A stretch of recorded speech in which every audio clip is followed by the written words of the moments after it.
ಅಮ್ಮ ದೇವಿ ದುರ್ಗಮ್ಮ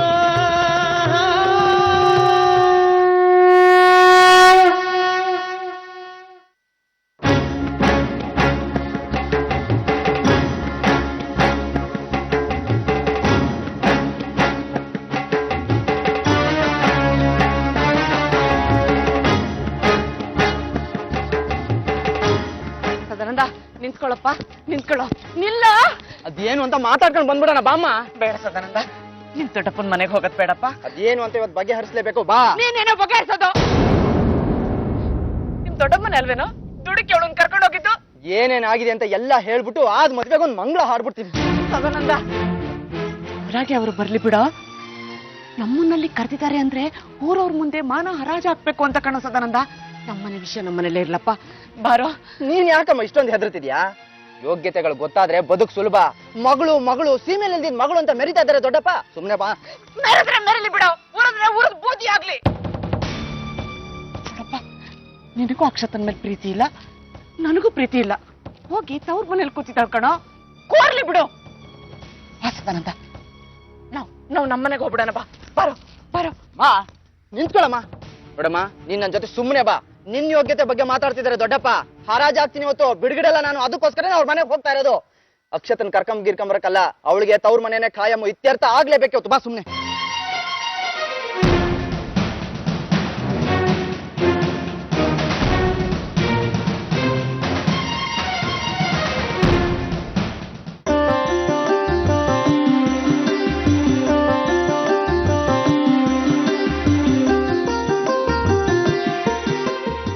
ಬದುಕನ್ನ ಕಟ್ಕೊಡುತ್ತೆ ಅನ್ನೋದು ಸುಳ್ಳಲ್ಲ. ನನ್ನ ಜಾಗ ಇದೆ ಮನೇಲೆ ಖಚಿತ ಆಯ್ತು. ಸೇಟು ಶಂಕನ ತಗೊಂಡು ಹೋಗಿದ್ದು ಒಂದ್ ರೀತಿ ಒಳ್ಳೇದೇ ಆಯ್ತು. ಅವರು ಇನ್ ಮುಂದೆ ಈ ಮನೆಗೆ ಬರಲ್ಲ. ಅವ್ರ ಸಮಸ್ಯೆ ಎಲ್ಲ ಬಗೆಹರಿತು. ತಾರಿಣಿ ಅಮ್ಮಂಗೂ ಏನೂ ತೊಂದರೆ ಕೊಡಲ್ಲ.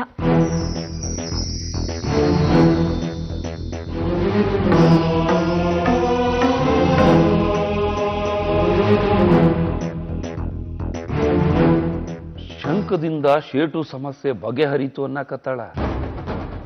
ಶೇಟು ತಗೊಂಡೋಗಿದ್ದ, ಆದ್ರ ಶಂಕ ವಾಪಸ್ ಬಂದೈತಿ. ಅಂದ್ರ ಶಂಕದಲ್ಲಿ ವಿಶೇಷ ಇದ್ದಂಗೈತಿ, ಅದೃಷ್ಟ ಇದ್ದಂಗೈತಿ. ಹ್ಯಾಂಗ್ ಬಗೆಹರಿತು ಶೇಟು ಸಮಸ್ಯೆ? ಇರ್ಲಿ, ಶಂಕಾನ ಒಯ್ದು ಕೇಶವನಾಥರ್ ಕೊಡೋಣ ಅಂತ ಮಾಡಿದ್ನಿ. ಸದ್ಯ ಬೇಡ, ಶಂಕಾನ ಕಾದ್ ನೋಡೋಣ. ನನಗ ಅದೃಷ್ಟ ಬಂದ್ರ ಬರ್ಲಿ, ಶಂಕಾನ ನಾನ ಎಗರಿಸ್ತೀನಿ.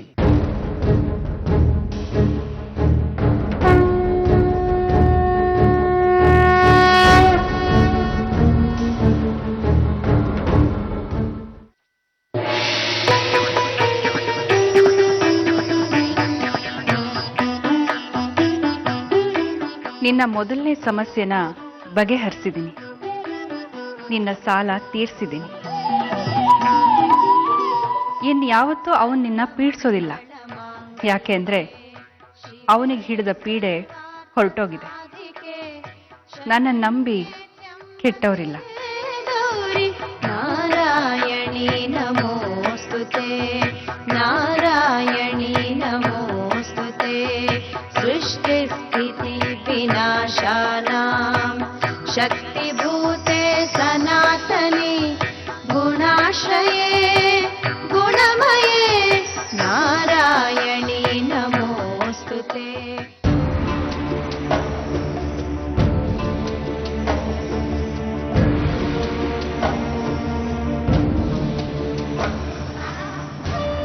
ದೊಡ್ಡಪ್ಪ, ದೊಡ್ಡಪ್ಪ, ಬನ್ನಿ ಕೂತ್ಕಣಿ.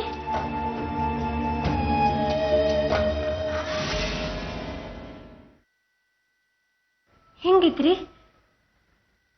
ದೊಡ್ಡಪ್ಪ? ನೀವ್ ಹೆಂಗಿದ್ರಿ ಅತ್ತೆ? ಮಾತಾಡೆ ಮಂಗಳ. ಗಂಟೇನು ಹೋಗೋದಿಲ್ಲ? ಕರ್ಸಿದ ವಿಷಯ ಏನು ಅಂತ ಹೇಳಿದ್ರೆ ನಾವು ಹೊರಡ್ತೀವಿ. ವಿಷಯ ಇಷ್ಟೇ ಕಣೋ ಸದಾನಂದ. ನಿನ್ನ ಜೀವನನ ನೀನೇ ಹಾಳು ಮಾಡ್ಕೋತಾ ಇದ್ಯಾ. ಇಲ್ಲದ ಸಲದನ್ನೆಲ್ಲ ಹೇಳಿ ತಲೆಗೆ ತುಂಬೋರ್ ಮಾತು ಕೇಳ್ಕೊಂಡು ಬದುಕ್ತಾ ಇದ್ಯಾ. ನಮ್ಮ ತಾಯಿನ ಗುರಿ ಮಾಡ್ಕೊಂಡು ಈ ಮಾತು ಹೇಳ್ತಾ ಇದ್ದೀರಿ. ದಯವಿಟ್ಟು ನಮ್ಮ ತಾಯಿ ಬಗ್ಗೆ ಯಾರು ಮಾತಾಡೋದು ಬೇಡ. ಅಲ್ಲೇ ನೀನು ಎಡವಿದ್ದು. ಮಾತಾಡೆ ಮಂಗಳ. ನಾನು ನಿಮ್ಮನ್ನು ಯಾಕೆ ಕರೆಸಿದ್ದು ಅಂತ ನಿನಗೆ ಚೆನ್ನಾಗಿ ಗೊತ್ತಿರುತ್ತೆ. ಅನಿಷ್ಟಕ್ಕೆಲ್ಲ ಶನೀಶ್ವರನೇ ಕಾರಣ ಅಂದ್ರೆ ತಪ್ಪಾಗತ್ತೆ. ನನ್ನ ಮಗನಿಗೆ ಎಂತ ಬದುಕು ಬೇಕು ಅಂತ ಅವನಿಗೆ ಗೊತ್ತಾಗಿದೆ, ಆ ತರ ಬದುಕ್ತಾ ಇದ್ದಾನೆ. ಅವನ ಸ್ವತಂತ್ರಕ್ಕೆ ನಾನು ಅಡ್ಡಿ ಬರಲ್ಲ. ಅಡ್ಡಿನೋ ಕಡ್ಡಿನೋ ಲಫಂಗ್ತನ ಮಾಡಿದ್ದಂತೂ ಹೌದ್ ತಾನೆ. ನಿನಗಿಲ್ಲದ ನೆಮ್ಮದಿ ಅಕ್ಷತಂಗೆ ಸಿಕ್ಬಿಡ್ತು ಅಂತ ಅಲ್ಲಿ ಕರೆದಿದ್ದಂತೂ ಹೌದ್ ತಾನೆ. ಎಲ್ಲಾನು ನಿನ್ ಮಗನಿಗೆ ತಪ್ಪಾಗಿ ಅರ್ಥ ಮಾಡಿಸಿದ್ದು ಹೌದ್ ತಾನೆ. ತಪ್ಪನ್ನ ತಪ್ಪು ಅಂತಾನೆ ಅರ್ಥ ಮಾಡ್ಕೋಬೇಕಾಗತ್ತೆ. ಹಾಳು ಮಾಡೋ ಬುದ್ಧಿ ಇನ್ನೂ ಹೋಗಿಲ್ಲ ನಿನಗೆ. ಸ್ವಂತ ಮಗನ ಬದುಕನ್ನೇ ಹಾಳು ಮಾಡ್ತಿದೀಯಲ್ಲೇ, ಕುಲುಗರಿಸ್ತಿದೀಯಾ. ಅಯ್ಯ ತೆಗಿ, ನಿನ್ನಂಥವಳನ್ನ ನೇಣು ಹಾಕ್ಬೇಕು. ನಿಮ್ಮ ಹೆಂಡತಿ ಯಾವನ್ ಜೊತೆ ನಾನು ಓಡಾಡ್ತಿದ್ರೆ ಸುಮ್ಮನಿರ್ತೀರಾ ನೀವು?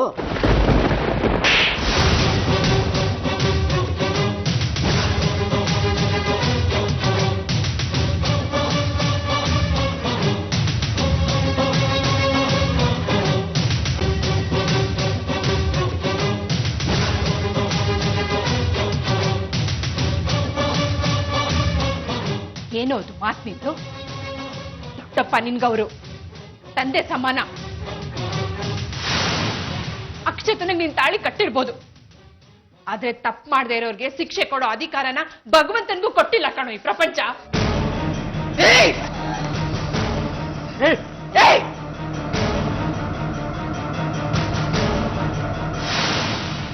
ಏನೇ ಹೊಡೆಸಿ ಅವಮಾನ ಮಾಡಿ ಮನೆಯಿಂದ ಹೊರಗಾಕಿರೋ ದ್ವೇಷ ತೀರ್ಸ್ಕೋಬೇಕು ಅಂತಿದೀಯೇನೆ?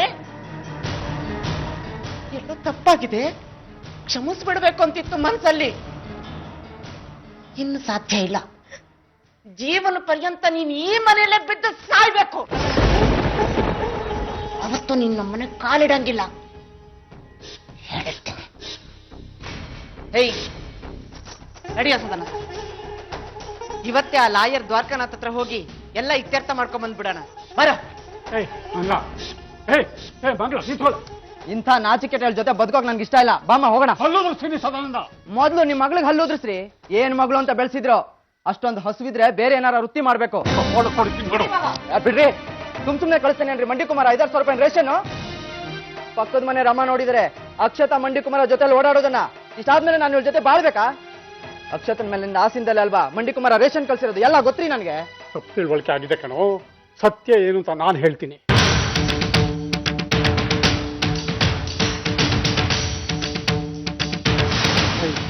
ಕುಮಾರ, ನೀನು ಮಂಡಿ ಇಟ್ಟಿರೋದು ನೀನು ಬದುಕೋದಕ್ಕ, ನೀನು ಮಂಡಿಗೆ ಬಂದು ಹೋಗೋ ಹೆಣ್ಮಕ್ಳನ್ನ ಮಾತಾಡ್ಸೋದಕ್ಕ? ಏನಣ್ಣ ಹೀಗಂದ್ಬಿಟ್ರಿ? ನನ್ನನ್ನು ನೀವು ಚಿಕ್ಕ ವಯಸ್ಸಿಂದ ನೋಡ್ತಾ ಇದ್ದೀರಿ. ಸ್ಕೂಲಿಗೆ ಹೋಗಿದೆ ಮಾವಿನ ಚಪ್ಪಲ್ ಬಚ್ಚಿಟ್ಕೊಳ್ತಿದ್ದು ನನ್ನನ್ನ ಸ್ಕೂಲಿಗೆ ಎಳ್ಕೊಂಡೋಗ್ಬಿಟ್ಟು ಡಿಗ್ರಿ ಮುಗಿಸೋ ಥರ ಮಾಡಿದ್ರಿ. ಅವತ್ತು ನೀವು ಒಂದು ನ್ಯಾಯವಾಗಿರ್ಬೇಕು ಅಂದ್ರಿ. ಹಾಗೇನೇ ಇದ್ದೀನಿ. ಏನಾಯ್ತು ಸದಾಶಿವಣ್ಣ? ಅಕ್ಷತನ್ ಮನೆಗೆ ರೇಷನ್ ಕಳಿಸ್ಬಿಟ್ಟು ಏನು ಗೊತ್ತಿಲ್ದವ್ರು ಅಂತ ಆಡ್ತಿದೀಯಾ? ಅದರಿಂದ ಏನಾಯ್ತಣ್ಣ? ಸಾಲ ಕೇಳಿದ್ರು, ಕೊಟ್ಟೆ. ನಿಮ್ಮ ಮಗಳಲ್ವಣ್ಣ, ಅದಕ್ಕೆ. ಅದೇ ಸಮಸ್ಯೆ ಆಗಿದೆ. ಸದಾನಂದ ಅಕ್ಷತನ್ ಮೇಲೆ ಅನುಮಾನ ಪಟ್ಬಿಟ್ಟು ಮನೆಯಿಂದ ಹೊರಗಡೆ ಹಾಕಿದ್ದಾನೆ. ನೀನು ಅವಳ ಜೊತೆ ಹದ್ದು ಮೀರಿ ವರ್ತಿಸ್ತಿದ್ಯಾ ಅಂತ. ಅಣ್ಣ ನಡೀರಿ, ಸದಾನಂದ ಹತ್ರ ಮಾತಾಡೋಣ. ಸತ್ಯ ಹೇಳಬೇಕು. ನನ್ನ ತಾಯಿ ಹಣೆಗಳು ಇಲ್ಲ. ನಿಮ್ಗೆ ಗೊತ್ತಿದೆ, 4 ವರ್ಷದ ಹಿಂದೆ ಪಕ್ಕದೂರ್ ಜಾತ್ರೆಯಲ್ಲಿ ಜನರ ಕಾಲ್ ತೊಳ್ತಿಗೆ ಸಿಕ್ಕಿ ನನ್ನ ತಂಗಿ ಸತ್ಲು. ನನಗೆ ನನ್ನ ತಂಗಿ ಇಲ್ಲಣ್ಣ. ಅಕ್ಷತ ನೋಡಕ್ಕೆ ನನ್ನ ತಂಗಿ ತರಲ್ಲ ಇದ್ದಾಳೆ. ನನ್ನ ತಂಗಿನ ಹೋಲ್ತಾಳೆ. ತಂಗಿ ಅಂತ ಮಾತ್ರ ಭಾವಿಸಿದ್ನಣ್ಣ. ಸದಾನಂದಿಗೆ 5 ಲಕ್ಷ ಕೈ ಬಿಟ್ಟು ಹೋಗಿದ್ದು ನನಗೆ ಗೊತ್ತಿದೆ. ಅದಕ್ಕೆ ರೇಷನ್ ವಿಚಾರದಲ್ಲಿ ಸಹಾಯ ಮಾಡಿದೆ. ತಂಗಿ ಸಂಸಾರ ಕಷ್ಟದಲ್ಲಿದ್ದಾಗ ಅಣ್ಣನಾಗಿ ಸಹಾಯ ಮಾಡ್ಬೇಕಲ್ವಾ ಅಣ್ಣ? ಅಕ್ಷತಾ ನನ್ನ ತಂಗಿ ಅಷ್ಟೇ. ಅಪಾರ್ಥ ಮಾಡ್ಕೊಂಡವರಿಗೆ ಮೆಟ್ನಲ್ಲಿ ಹೊಡಿತೀನಿ.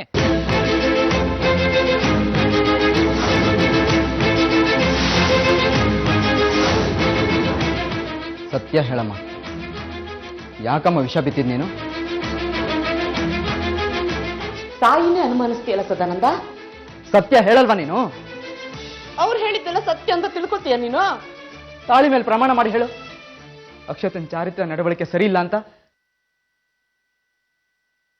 ಪ್ರಮಾಣ ಮಾಡಿ ಹೇಳಮ್ಮ.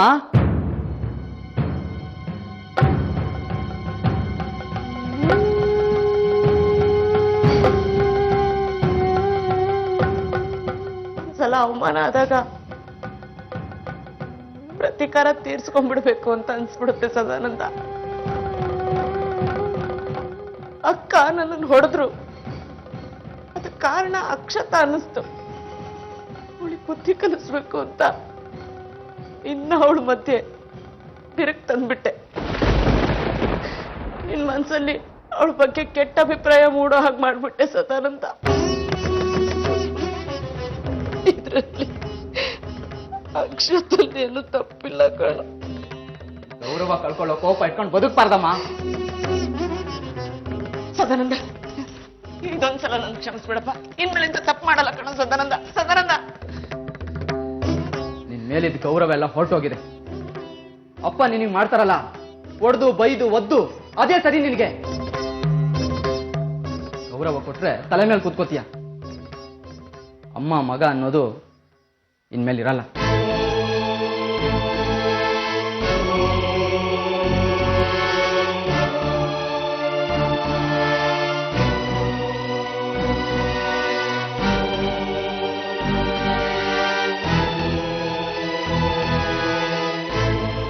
ದೊಡ್ಡಪ್ಪ, ಅಮ್ಮ ಮಾಡಿದ ಕೆಲಸದಿಂದ ನಾನು ನಿಮ್ಮನ್ನು ಕೆಟ್ಟದಾಗಿ ನಡೆಸ್ಕೊಂಡೆ. ನಾನು ನಿಮ್ಮನ್ನು ಏನೇ ಅಂದಿದ್ರು ನೀವು ನನ್ನ ಜೀವನ ಸರಿ ಮಾಡೋ ಕೆಲಸ ಮಾಡಿದ್ದೀರಾ.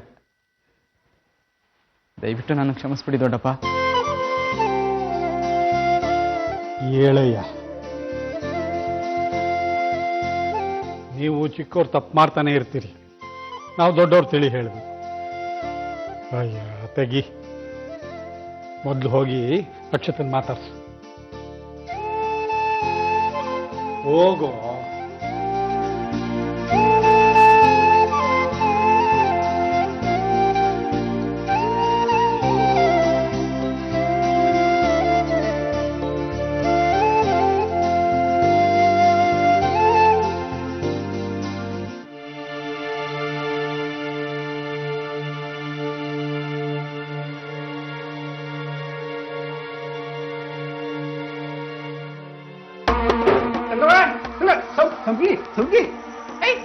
ಏನಾದ? ಇದಾಗ ರೈಲ್ವೆ ಟಿಕೆಟ್ ಐತೆ. ಮಧ್ಯಾಹ್ನ 1ಕ್ಕೆ ಟ್ರೈನು ಮುಂಬೈಗೆ. ಮುಂದಿನ ವಾರ ಮುಂಬೈಗೆ ಹೋಗುದು ಅಂತ ಹೇಳಬೇಕಿತ್ತು. ಮುಂದಿನ ವಾರ ಅಂತ ಕೂತ್ಕೊಂಡ್ರೆ ನಮ್ MD ನನ್ನ ಕೆಲಸದಿಂದ ತೆಗೆದು ಬಿಡ್ತಾರೆ. ಅಲ್ಲ, ವಿದೇಶಕ್ಕೆ ಹೋಗೋದೈತಿ, ಅದು ಬರೀ ಮಾತೇನೆ. ಕಲಾವಿದರೆಲ್ಲ ಸೇರಿಸ್ಬೇಕು, ಅವ್ರಿಗೆ ತಯಾರಿ ನಡೆಸ್ಬೇಕು. ಅದು ಅಲ್ಲದೆ ನೀವು ಮುಂಬೈಗೆ ಬಂದು ಹೊಂದ್ಕೊಳ್ಳೋದೈತಿ. ಲಗುನ್ ಬನ್ರಿ, ಮಧ್ಯಾಹ್ನ 1ಕ್ಕೆ ಟ್ರೈನ್. ಸರಿ, ಹಂಗಾರ ಸಮಕಿ ಹೇಳಿ ಅವರ ಮನೆ. ಅವರ ಹತ್ರ ಹೋಗಿ ಲಗ್ನ ಪತ್ರಿಕೆ ಕೊಡಕ್ಕೇನೆ ಅಥವಾ ವಿದಾಯ ಸಮಾರಂಭ ಇಟ್ಕೊಂಡಿರೇನ? ಮಧ್ಯಾಹ್ನ 1ಕ್ಕೆ ಟ್ರೈನ್. ಪಗಾರ ಕೊಡೋದೈತಿ 10 ತಿಂಗಳದ. ಮುಂಬೈ ಬಂದ್ರೆ ಲಕ್ಷ ಲಕ್ಷ ಸಂಪಾದನೆ ಮಾಡೋದೈತಿ. ಚಿಲ್ಲರೆ ಕಾಸು ದುಂಬಲ್ ಬಿದ್ದಿದಿರಲ್ಲ, ಲಗುನ್ ರೆಡಿ ಆಗ್ರಿ, ಹೋಗದೆ. ಪಗಾರ ಬಿಟ್ಟು ಹೆಂಗ್ ಬರೋದು? ಹೋಗ್ಲಿ ಬಿಡು ಸಂಗವ್ವ, ಅವ್ರ ಹತ್ರ ಎಲ್ಲೈತ್ ರೊಕ್ಕ? ನಾವ್ ಹೋಗ್ ಕೇಳುದು. 20 ವರ್ಷದ ಅದಿರಿ ಅಂತ ಅವ್ರ ರಾಮಾಯಣ ತೆಗಿಯೋದು ಯಾಕೆ ಬೇಕಂತ? ಹಂಗಲ್ಲ ಸಮಕಿ, ಕೊನೆ ಸರಿ ಅವ್ರ ಮನೆ ಕಡೆ ಹೋಗಿ ಬರೋಣ. ಮಮತೆ ಇಲ್ಲ, ಅದಕ್ಕೆ ಪಗಾರ ಬಿಡಂಗಿಲ್ಲ. ಸಿದ್ದೆ ಸಾಹೇಬ್ರ, ಅರ್ಧ ತಾಸ್ರಿ ಬಂದ್ಬಿಡ್ತೇವೆ. ಲಗುರಿ ಮುಖ ತೊಳಿ. ಬಿರುಡು ಮಾಡ್ರಿ ಸಂಗವ. ಅಯ್ಯೋ ಮಾಡ್ತೇವೆ. ಕ್ಷಮಿಸು ಅಂತ ಕೇಳಲ್ಲ ಅಕ್ಷತ. ಆಗಿದ್ದೆಲ್ಲ ಮರೆತು ಇನ್ಮೇಲೆ ನೆಮ್ಮದಿ ಆಗಿದ್ಬಿಡೋಣ. ಮಾತು ಕೊಡ್ತಿದ್ದೀನಿ ಕಣೆ, ಇನ್ಮೇಲೆ ನಿನ್ಗೆ ಯಾವುದೇ ತೊಂದರೆ ಬರಲ್ಲ. ತಪ್ಪು ಮಾಡ್ಬಿಟ್ಟೆ, ಯೋಚನೆ ಮಾಡದೆ ಅನುಮಾನಿಸಿ ತಪ್ಪು ಮಾಡ್ಬಿಟ್ಟೆ. ಬಿಡಿ, ಎಲ್ಲ ಸರಿ ಹೋತಲ್ಲ, ಪಾಪ ಮನೆಗೆ. ನಾಳೆ ಹೋಗೋಣವಾ? ಅದ್ಯಾಕಯ್ಯ, ಏನ್ ಮುಹೂರ್ತ ನೋಡ್ಬೇಕಾ? ಮದುವೆಗೆ ಮುಹೂರ್ತ ನೋಡಿಲ್ಲ ನೀನು. ಅಯ್ಯ ತೆಗಿ. ದೊಡ್ಡಪ್ಪ, ಒಂದು 20,000 ರೂಪಾಯಿ ಸಾಲ ಬೇಕಾಗಿತ್ತು. 20,000 ಸಾಲನ? ಎಂತಕ್ಕೆ? ನಾನು ನೀನು ಬೇರೆ ಬಾಡಿಗೆ ಮನೆ ಮಾಡ್ಕೊಂಡಿರೋಣ ಅಂತ.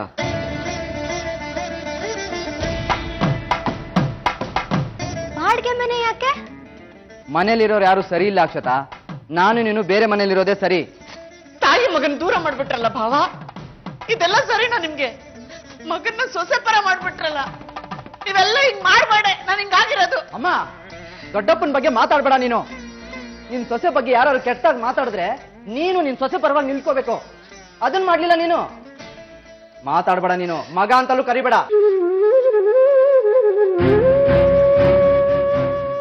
ಮಂಗಳ ಬದಲಾದಾಗಿದೆ. ಸದಾನಂದ, ನೀನ್ ಬೇರೆ ಮನೆ ಮಾಡ್ಕೊಂಡು ಹೋಗೋ ನಿರ್ಧಾರ ಬದಲಾಯಿಸ್ಕೊಳ್ಳೋ. ದೊಡ್ಡಮ್ಮ, ನಿಮ್ ಕಾಲಿಗೆ ಬೀಳ್ತೀನಿ, ನಿರ್ಧಾರ ಬದಲಾಯಿಸು ಅಂತ ಮಾತ್ರ ಹೇಳ್ಬಿಡಿ. ಅಕ್ಷತನ್ ಜೊತೆ ಬಾಳ್ಬೇಕು ನಾನು, ಹಾಗಂತ ತಾಯಿನ ದೂರ ಮಾಡ್ತಾ ಇಲ್ಲ. ಹೆಂಡತಿ ಜೊತೆ ಬಾಳ್ಬೇಕು, ಬದುಕ್ಬೇಕು ಅಂತ ಅನ್ಸಿದೆ. ಅವಳನ್ನ ಕಳ್ಕೊಳಕ್ ಇಷ್ಟ ಅಲ್ಲ ದೊಡ್ಡಮ್ಮ. ಸದಾನಂದ, ಸದಾನಂದ, ನನ್ ಬಿಟ್ಟು ಹೋಗ್ಬೇಡ್ವೋ ಸದಾನಂದ.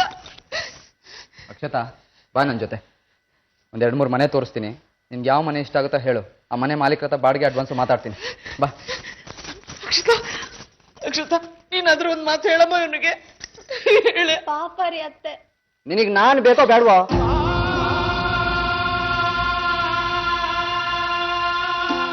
ದೊಡ್ಡಪ್ಪ, ಮನೆ ನೋಡ್ಕೊಂಬಂದು ನಿಮಗೆ ಸಿಗ್ತೀನಿ. ನನಗೆ ಸ್ವಲ್ಪ ಹಣಕಾಸಿನ ಸಹಾಯ ಮಾಡಿ. ನಾನು ಅಕ್ಷತಾ ಬೇರೆ ಮನೆ ಮಾಡ್ಕೊಂಡಿರೋದೇ ದೊಡ್ಡಪ್ಪ. ಅಕ್ಷತಾ, ಬಾ. ಸದಾನಂದ, ಬಾರೆ. ಸದಾನಂದ, ಬೇಡ ಕಣೋ.